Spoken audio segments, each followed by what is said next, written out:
Hello, friends. Welcome back to Cultural Savage. This week, I am interviewing Chelsea Anderson. Chelsea is a writer, speaker, and advocate. She's especially passionate about mental health awareness and suicide prevention, especially in the LGBTQ and veteran service member communities. She's a Christian who also happens to be bisexual. Chelsea feels like she's constantly deconstructing, questioning, and discovering what it really means to follow Jesus. Chelsea hopes to let others who've struggled to embrace their full identity know they're not alone. Her story of overcoming mental health struggles, losing shame from perceived quote unquote failures, and embracing her full identity gives hope to those on similar journeys. Chelsea's in the midst of launching a spiritual coaching business. And if any part of her story sounds familiar and you'd like help on your own journey, please reach out. Chelsea can be found at chelseananderson.com. Chelsea, thank you so much for joining us today. How are you? I am doing well. Thank you for having me. Oh, of course, of course. Now we're new friends. We just got to know each other on Twitter, and I don't know how many listeners are going to know you either. So why don't you tell us some of your story? Tell us how you got to where you are today, a little bit about who you are. Just share some of your story with us. Cool. So yeah, that's where I've met a lot of my really good friends as of late as on Twitter. So Yeah. right, I think a lot of us who come from progressive Christian, former Christian, post-Christian type of backgrounds, that's how we find each other. Um, but so I was born and raised in Southwest Indiana in a evangelical home. I was raised until I was 7 or 8. It was just me and my mom. Mm. Um, and I always say, I don't think that she or my father or stepfather intentionally pushed or forced their belief system on me. I Mm-hmm. think it was just ingrained. It was passed down from, their parents, my grandparents, Right. um, you know, but I was one of those kids that loved going to church, honestly. I didn't Mm-hmm. have any, it's only like in the last year or so, really, that I've begun to wrestle with the things I used to believe, what's true, what's not, Mm-hmm. um, what I want to take with me into the future, what to leave behind. Um, so, yeah, a little more of my background. I realized when I was 12 years old, I noticed a girl in my freshman high school class. I guess someone caught me checking her out or something. Um, they thought there might be something to that, so they asked me if I was bisexual, and of course I just said no, no, no. But Right. also, I was embarrassed, of course, so my first thought was deny it. But also, like, I was raised like a lot of evangelical kids were, like believing that gay people or LGBTQ people didn't actually exist Mm. as such. They were people who either chose it, A, or B, had something traumatic happen to them to cause it. Right. So, of course, I was going to say, no, I'm not one of those people Right. because I didn't think that they existed, which is a very problematic ideology. I can see that Yeah. now. Um, but at the age of 18, moving along a little bit, at the age of 18, I joined the military. I thought I was going to go active duty Army first. Had trouble meeting their weight standards. Mm. I was as thin back then as I am now. Um, so tried a few times to go active duty. Ended up joining the National Guard. Mm-hmm. Um, and was there from 2007 to 2011. And I have some wonderful, great memories from that. Like, no one in my family thought that I would make it. So on graduation day, I kind of got to laugh at them. I still have friends that I met all the way back in like basic training that I'm still friends with today. Several of whom have come out since then too, which has been Mm, interesting to be able to bond over that too. yeah. Um, so that's where some of my mental health struggles began as well. So that's why I say that I'm especially focusing my work towards the LGBTQ and military, both current and former, Mm-hmm. um, because that's been my life story. But of course, our whole society needs to wake up, in my opinion, and start taking it seriously. So Yeah. I'll speak about it to anybody that'll listen. Well, that's great.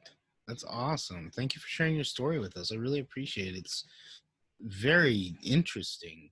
Um, if you don't mind, I'd like to ask a little bit about your mental health struggles. Could you tell me a little bit more about those if you're comfortable with it? Yeah, sure. So, all the way back in like middle school and high school, I had problems focusing in school. Um, my mind would wander a lot, and the teacher would sometimes say, "Hey, Chelsea, are you paying attention?" My mind would wander. My mom wanted me to get tested for ADD, Mm, which I didn't like that idea because I thought it made me other than everyone else, and I already felt like I didn't fit in. Um, mm-hmm. so there was that, and I still have, I'm convinced now that I have ADD, ADHD, whatever they call it now. But now I just, accept it as part of the way my brain works. I like to tell myself a lot, Chelsea, your brain isn't defective. It's just the way you're made. Your brain just needs a little help. Mm, Um, but depression has always been a part of my life to some degree as well. Um, I've been in therapy on several occasions, attempted to take different forms of antidepressants, um, and it got really bad towards the end of my military time. mm, I can remember being on a base during our summer training in Kentucky and being prescribed some antidepressants and ending up in the ER one night. oh man. It was bad, and Yeah. I don't attribute that to anything that happened while I was in the military necessarily.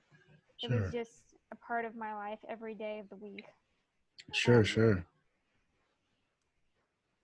and we were getting ready to deploy to Iraq, and I didn't end up going. I was Mm-hmm. basically given the choice of go overseas with us or stay home and take a medical discharge, Mm, which is what I ultimately chose to do because, I like to say I didn't have a problem defending myself against the enemy, I guess, as they would say, right. um, in the military overseas, but I didn't trust myself alone with my own Right. loaded weapon. So, and that's something, I chose the medical discharge, and that's something that for the last decade that it's been since that happened, used to carry a lot of shame and guilt around that. I have family members that told me I basically failed, and I internalized that Yeah. until over the last year, I started working with my friend Kevin Garcia. I don't know if you've heard of Yeah. him. No, I know Kevin. Yeah. He is pretty cool. Yeah. Yeah, that's great. I'm glad you found some path through that stuff. That's great. Yeah. But through actually their Kevin uses they them pronouns, so their coaching over the last year, I've gotten to heal from that a lot. And so now, as you can see, I'm talking about it openly Yeah. because I know I'm not the only one. Yeah. No, you're not. I mean, I know what it's like. I live with bipolar and general Wow. anxiety disorder. So I know what it's like to speak out about it and find out that you're not the only one, and have those other people kind of respond back to you and say, yeah, me too. Wow, I can talk about it as well. And it sort of opens things up and removes that shame and that stigma that's around it. So, yeah, Yeah. good on you. I just um I just found out recently that one of the stars of my favorite soap opera, General Hospital, is also bipolar. And he's very public about it. He just wrote a book about it. Oh, really? Yeah. Wow, His that's name's awesome. his name is Maurice Bernard, and he wrote a book called Nothing General about it. Hmm. And it talks about his life with bipolar. Mm-hmm. Um, it's really good. You might like it. Yeah, I'll check it out. No, that's great. Thank you. Thank you for the recommendation. You're welcome. So I'm curious. You said that it's been just this past little bit that you've been like hardcore kind of deconstructing and really wrestling and asking stuff. Um, those questions that you ask and that deconstruction that happens, how does that come out in your physical world? Like, it's one thing to have like these mental questions, right?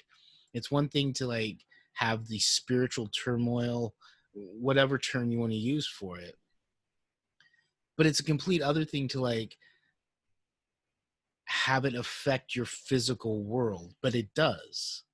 So I'm curious to hear from you how that happens, how that manifests. Yeah. For me, I started to notice a lot of what I'll just call hypocrisy in the leadership of specifically the last church I went to Mm-hmm. and was really involved in, which I was all the way up through middle school, high school, and into my young adult years too, a Okay. little bit. Um, but basically, everything I was told not to do, you know, don't sleep around, don't lie, don't cheat, blah, blah, blah. Mm-hmm. I found out that a lot of people on the leadership team were doing. Mm. And one of them, I'll just say it, one of them being my uncle, who I used to view as a father figure. And I felt really betrayed, when I found that he was not the person I thought he was. Yeah. And so, of course, it started with um, recognizing that things aren't as though they seem Yeah. with the people I trusted. Then, you know, slowly, as I went into the military, a lot of people, believed and thought like just like me. But I also met people from, different religions, different brands of Christianity, if you will, that were Mm-hmm. more open minded, inclusive, things like that. And then when I was like 25 back in 2015, um, I got to a place where I began questioning my own faith and sexuality. And I started hearing stories of the damage that conversion therapy does, Mm. especially for, and it's mostly Christian parents either putting their children into those kinds of programs, or young people or people of any age really that grew up in the same type of environment that I did, choosing Mm-hmm. it for themselves because they believe that's what God requires of them. Right. And Right. I watched a particular video series on YouTube in 2015 that was a response to the Association of Biblical Counselors in America, something like that. Mm-hmm. And I heard from LGBTQ pastors, therapists, um, different leaders about their own experiences with reconciling faith and sexuality, also the harm they'd experienced from things like conversion therapy or just growing up in a really restrictive environment that didn't allow them to figure out who they are. Right, right. Um, and that's how I was introduced to Kevin, actually, Hmm. for the first time. Well, that's great. Yeah. So, how has it been? Like, what's the experience been reconciling your sexuality and your faith? Like, how has that? Yeah, It took, how has that gone? I'm curious. It's not something I've ever experienced, but I know a lot of people that have gone through it, and I know everybody's story is individual. And if you're willing, I'd love to hear a little bit of that of your story. yeah. Um, so after seeing and hearing from those people, like I mentioned on that specific video series, it made me, like, it reminded me of my own life, of the shame that I had from that high Mm. school experience I told you about. And Hmm. I felt the need to hide myself and who I was. And it made me think back on experiences like, yes, I've been attracted to men, but also, like, there were women in the military I was attracted to. There were women from church I was attracted to. And I just could never make myself admit that. Right. And hearing these other people's stories, it just kind of opened the door for me in that way. I'm I'm the kind of person who can't just say, "Oh well, I changed my mind," and have that be convincing for myself. I have to have Right. some kind of evidence. So I started reading all kinds of books from LGBTQ Christian authors and Hmm. theologians, and I saw that there's actually a solid biblical understanding that's more affirming than what I grew up with, affirming of Right. LGBTQ people. Um, so the more I engaged with that, the more comfortable I became with it. And also, I'm the type of person, I'm in recovery as well. I'm in a 12-step program that highly emphasizes meditation and prayer. Okay. So I spent a lot of time doing that anyway. But over a few month period of time, I just focused in on, God, what do you think about me? And I made an intentional effort to shut out all the other, like, opinions that I'd grown up with, or even Mm-hmm. opinions of affirming people. I just said, God, I want to know from you. I want to connect with you. I want to know what you think about me. Wow, that's powerful. Yeah. That's really powerful.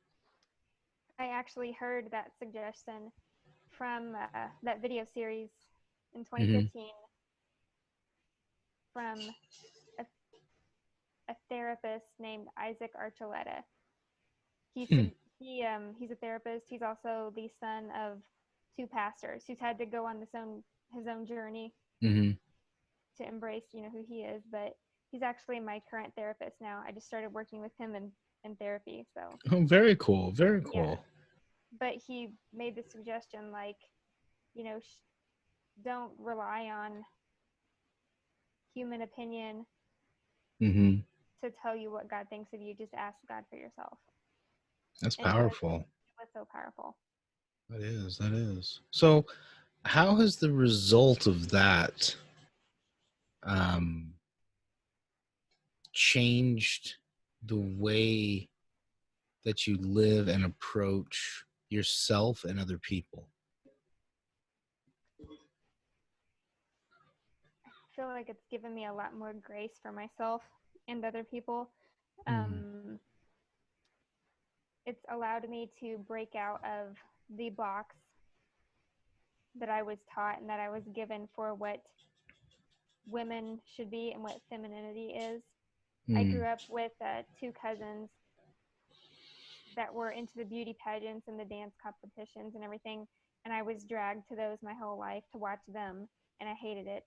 But Right. now I'm like, I'm becoming comfortable in my own skin. Like, sometimes I do like to dress up, wear Hmm. a lot of makeup and all that. Other times I'll be wearing the plaid shirt, the jeans, and the Converse, and I'm totally cool with it. I just feel comfortable in my own skin in a way I didn't before. Um, I came out to my family about a year ago Mm. in July, and I think they responded as well as they could have. Like my mother, um, she said that her belief system was more on the traditional side, which I expected. And then she said that she would always love me. So, like, as Mm. a starting point,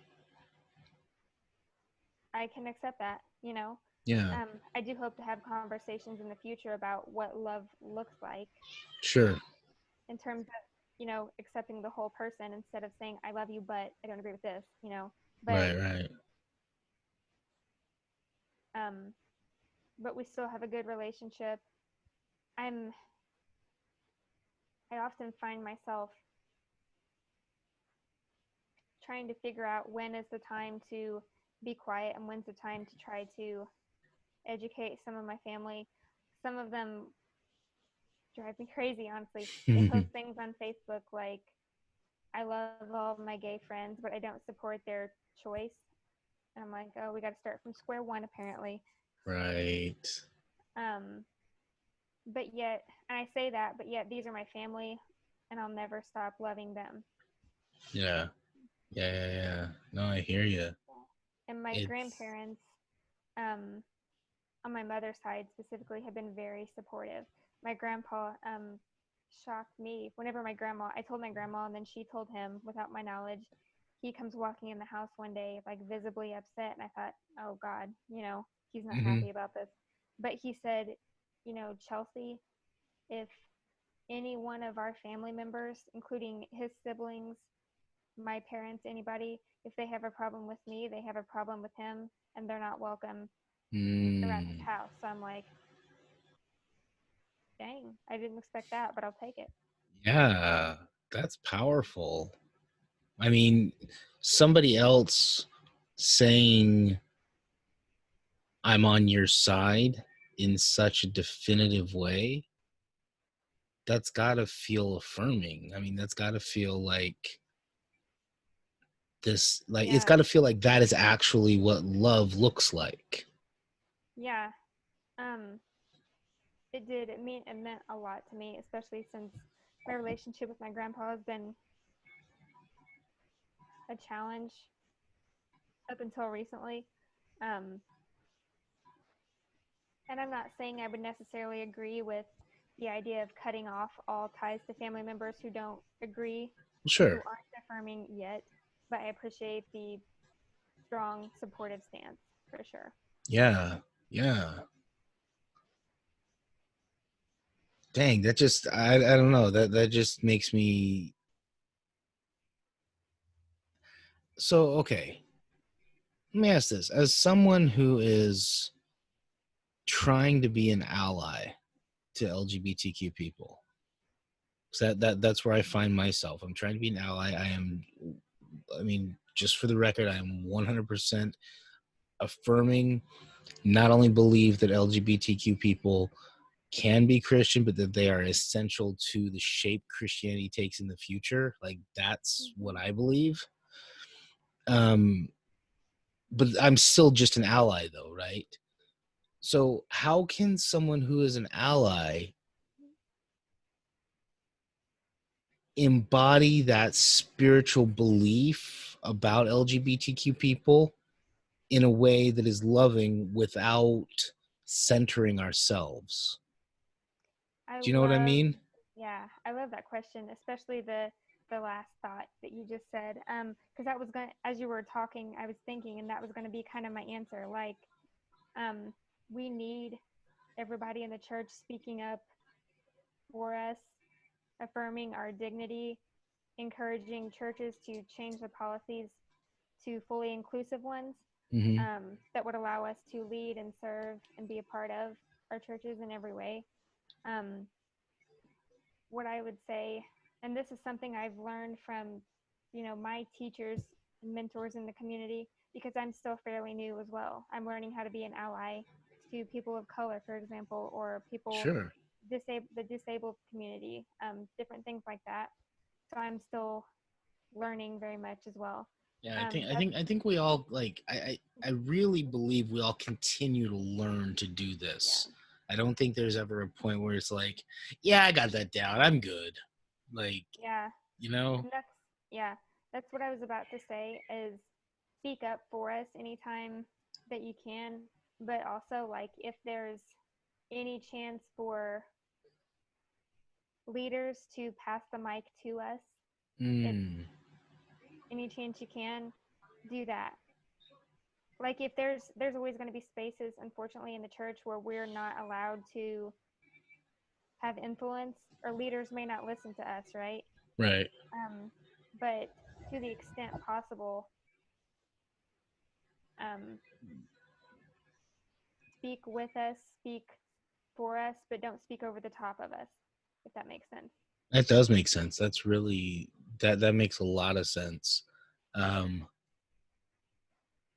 so let's broaden this out a little bit from just LGBTQ to kind of the intersectionality of justice, right? You know, where we talk Mm-hmm. about ableism, classism, sexism, um, um, other ones that I can't think of right now. My brain is, like I said earlier, I've been up since god awful early for work, so I'm sorry if my brain's not completely sharp. But Oh, it's a Friday night for me, and it's been a week. Let me tell you, at work, I'm oh, I'm kind of at the end of my energy too. But things like this energize me though. Like-minded people, especially where I'm from in the country, are hard to find, and I find all of them through the internet. It seems like these days. yeah, yeah. The Twitter cohort is good.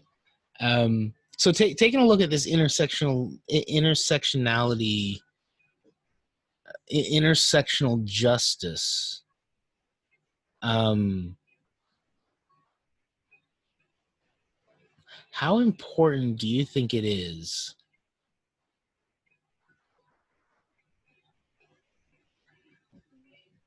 to learn to be an ally from the people that are doing the work? Like, not just learning to be an ally, like on your own. Like, there's a certain amount of research that we do, a certain amount of learning that we do on our own, because we're not necessarily asking people to um, we're not necessarily asking people to educate us completely, right? Because we don't want to necessarily be an emotional burden on someone or expect them to make us into people of justice. Like, we want to do that work ourselves. But there's also a huge difference, I feel, between like taking on the mantle of I am an ally versus learning to be an ally from the people that are doing the work. And I'm curious what you think about that. Right. Especially with the Black Lives Matter movement, it's been kind of instructive for me in what you just mentioned. Um, in other words, not expecting my Black friends or other people of color to be my teacher or educator, but for me to intentionally seek out resources and books and things that they've created or put out there as resources Mm-hmm. to like instead of consuming everything from fellow white people and what they have to say about racism, which I'm Right. not saying we shouldn't be speaking up about it because we have to, Right, right. it's on us to speak up about it. But if we really want to learn what it's like to live as a Black person in America, or how I can best be an ally, or what the real issues are, Mm-hmm. what's at the root of everything we're seeing play out. Um, Yeah. we need to hear it from those that are actually affected. I Um, totally agree. yeah. Like, there's a huge difference between like me as a cis, hetero, white, middle-aged man talking about racism versus someone like Austin Channing's book, I'm Mm-hmm. Still Here. Like, there's a huge difference between me writing a book and her writing a book, and what I'm going to say and what she's going to say. Like there's a huge difference of Yeah. how that embodies itself. Um, Yeah.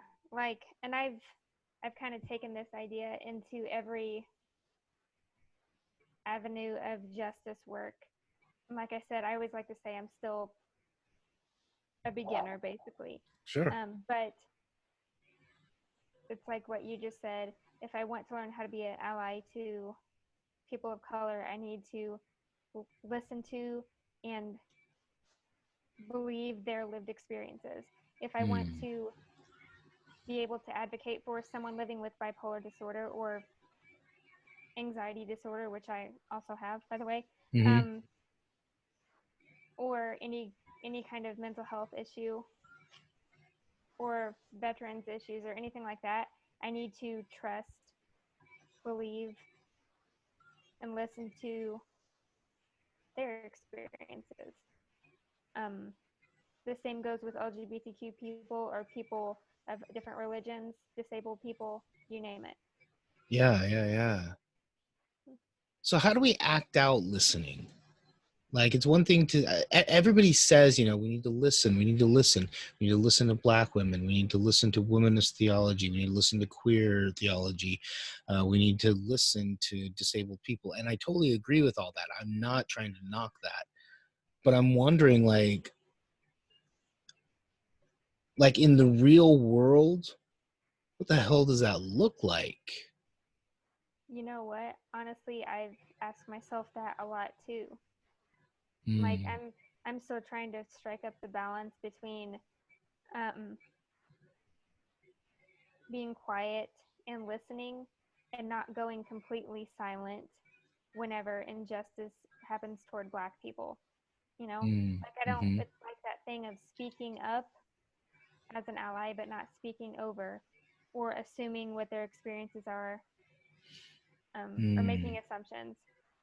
I'm still So trying to figure that out myself. So, okay, let me ask you this because I'm curious. You said something about assuming their experiences.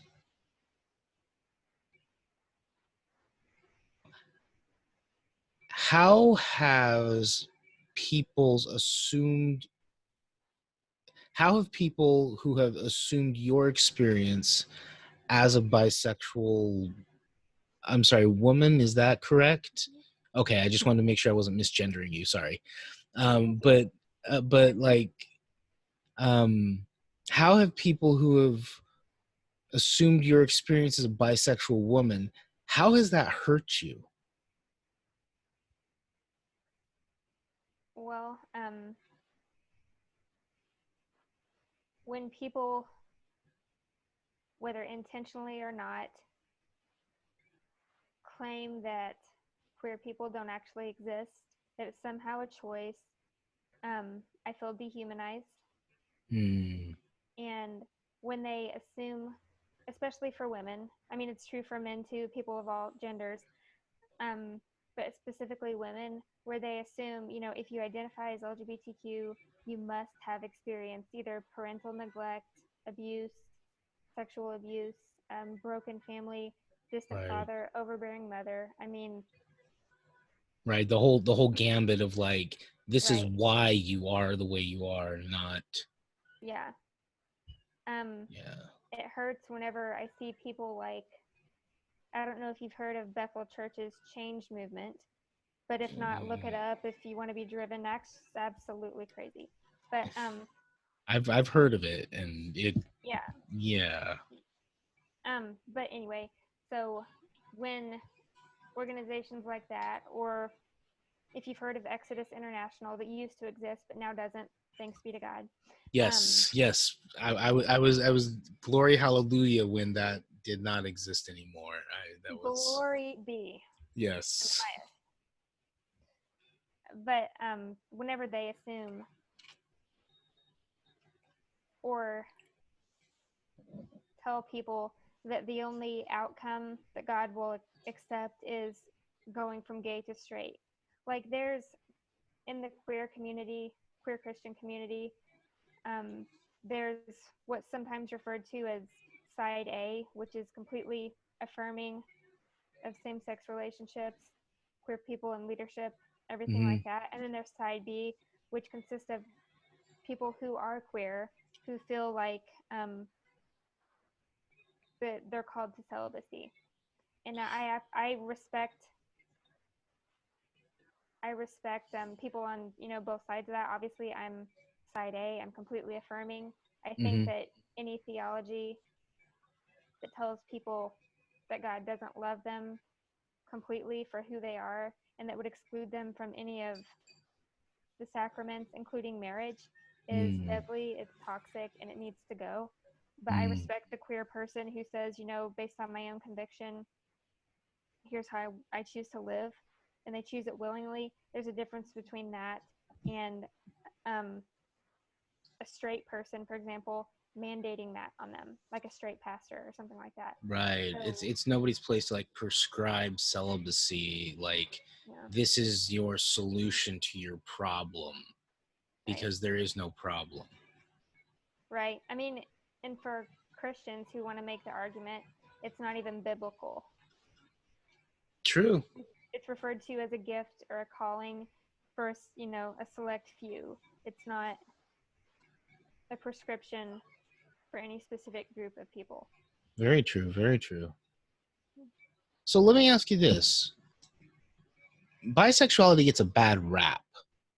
Mm-hmm. Like, there's a ton of like bi erasure. Like, you're either like straight passing, so people are like, well, you're not really queer, or like you're with a woman as a woman, and they're like, oh, you're a lesbian, or somewhere in between, depending on where your partner or not may fall on the spectrum, or where you may fall on the spectrum. People saying, you can't be bisexual and be genderqueer or whatever. How how does bi erasure actually feel to you?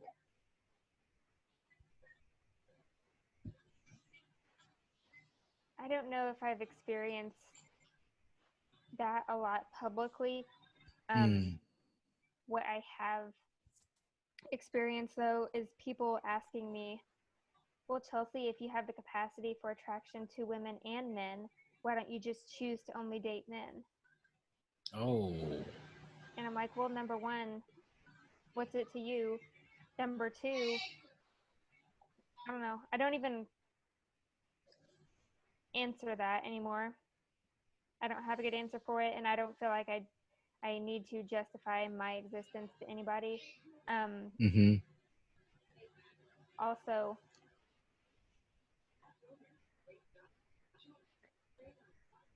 people, again, for example, the change movement will advocate for conversion therapy Mm-hmm. based on the fact that the APA says that sexuality is fluid.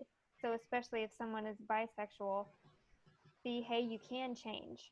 You know, um, they're kind of using that as a cover, if you can see what I mean. Yeah. No, I totally see what you're saying. They're like, since it's fluid, you can change. Yeah, But they're not when in reality, understanding like the fluidity of it isn't a matter of like necessarily choice. yeah. Well, I mean, and I don't know. It just kind of leaves me without words. I understand. I'm sorry you deal with that. I really am. Because I Yeah. know I know Bethel is like in the spotlight quite a bit these days. And I know the like their whole, change movement and what they promote. I know it's hurtful to the LGBTQ people Hmm. and the And community. what's sad about it is the people at the helm of it, the people are promoting it. Um, I don't want to negate their stories or tell them who they are because I don't want anyone doing that to me. But a lot of them are LGBTQ people who feel like they must stay in the closet to please not only God, but maybe even more so their leaders, their families, things like that. So they're probably struggling a lot internally, and as such becoming more and more vocal out of Yeah. self-hatred. Because I know, like, whenever I was in high school and college, I was the one who wrote the speeches opposed to same-sex marriage. Mm, yeah. And I see that it came from a place of shame and self-hatred now. Okay, so let me ask this. Self-hatred seems to manifest itself by kind of like doubling down and like digging your heels into something that you're trying to deny because you don't want to identify with it, but you do. But how does self-love manifest itself?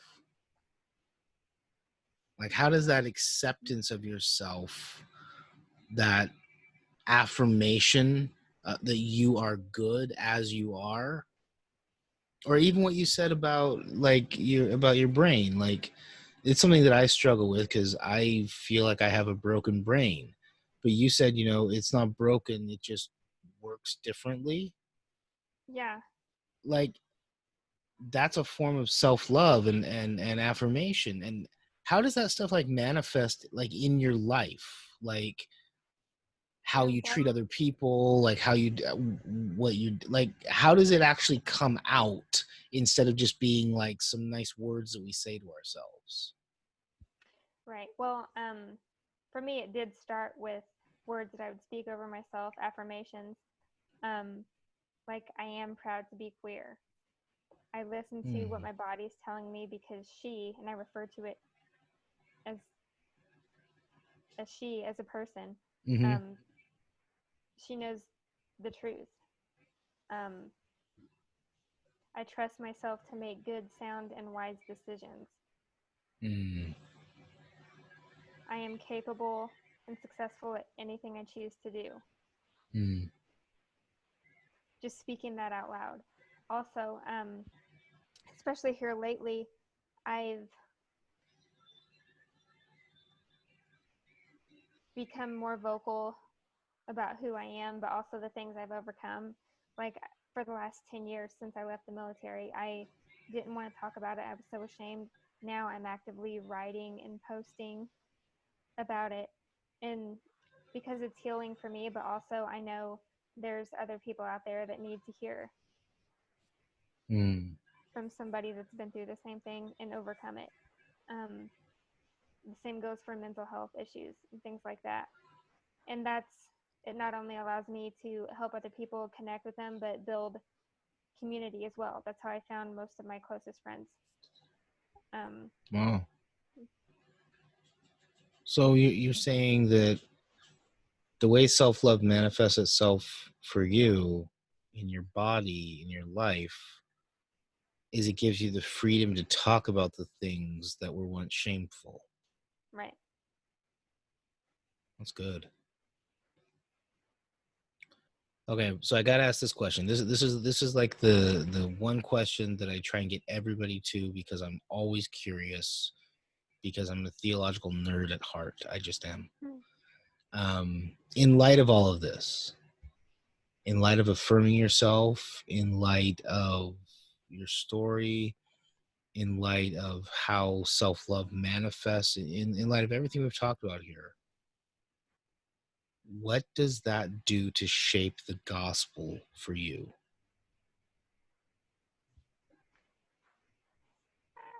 It's completely changed my definition of what the gospel is.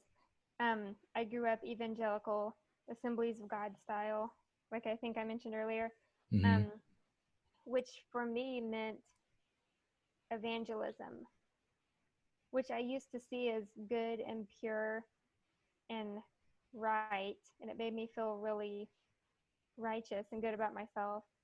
Um, but it was essentially going around telling people that I had the truth with a capital T, how I was right. I would quote scripture at them. Mm-hmm. I would, tell them basically as kindly as I could that unless they accept Jesus, they're going to hell, and would point out their sin. Mm. Now, I think of it a lot differently because I'm still sorting through what I do and don't believe. I Mm-hmm. don't believe that I don't even think this is the first time I've said this on the podcast. I don't even know if like actual hell exists, but I do know that people like I used to be, people that want to oppress people in the name of God, they're creating hell on earth for a bunch of us. Mm-hmm. That's And very true. heaven can be experienced in the here and now if only we choose it Mm. and work to make it so for people around us. Mm. That's good. That's really And good. I heard a definition from Kevin the other day that I really liked. Um, and I think, I don't remember if he was trying to define the word gospel or the word salvation, but it goes something like this, that it's liberation for all people in real time. Liberation for all people in real time. Yeah, That's really good. right. You need to have Kevin on your podcast. It's theological nerds unite. Yeah, I'll reach out to him. I've known him for a while. We used to write for the same magazine a while ago. That's where I met him. So I'll reach out to him. That's cool. But yeah, Yeah, I love that reframing the way that I think about everything, about scripture, about the fact that I can connect with God on my own, and I don't, and the person in the pulpit or the person who's the head of the Southern Baptist Convention or John Piper or Bill Johnson, they don't have any more access to God than I do or that you do right now. yeah. No, totally. Totally. I agree with that. Um, yeah. Guys, hold on. Well, Chelsea, thank you so much. I appreciate your time, and this has been a great conversation. This really has. You have made me think about some things for sure. You're welcome. You are welcome. It's so cool. I didn't know before we started talking that you were bipolar. So it's so cool how I've been connecting with people in the mental health community. Yeah, we tend to gather together. We tend to kind of flock, Right? like gravitate towards each other, and then we figure out, oh, you're one of us too. Okay. Yeah, Yeah. So let's be friends and like try to go help some people. That's what I'm trying to exactly. gather, like a collective of people to actually create change instead of just talking about it or complaining. I think that's great. I think that's beautiful.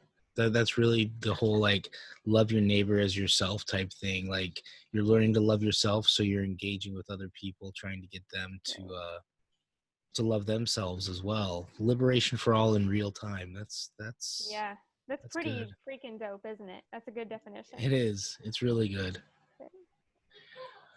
Well, Chelsea, thank you very much. Let me tell people your socials. So on Twitter, you are just be Chelsea, and on Instagram, you're just be Chelsea. And again, your website is chelseandanderson.com. I will put everything in the show notes so people can click and find you. Yeah, thank you so much, Chelsea. You've been a great guest.